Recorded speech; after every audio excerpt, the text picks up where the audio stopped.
like a woodwork shop on wheels, but this is only just a truck. But how did you even, you extended the No, well, frame? I just extend this about 2 feet, and then I cut the box to accommodate this, and then I add this axle to it. This is a free axle, by the way, you know, so this don't carry any drive in it, but it's to balance my trailer. So I set it and I put the tanks on.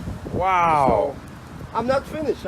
When it's finished, Can I do a video yeah, of it? no problem. Thanks, brother. Holy shit. Look at this.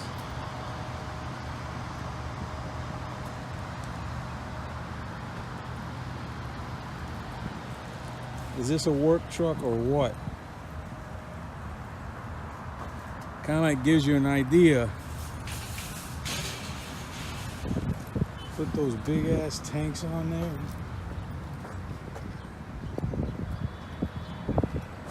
And like you said, it's a free axle. Just the balance.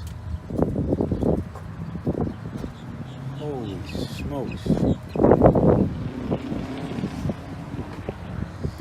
You gotta love it, man.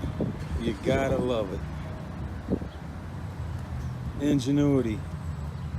All right. Hope you enjoyed this one.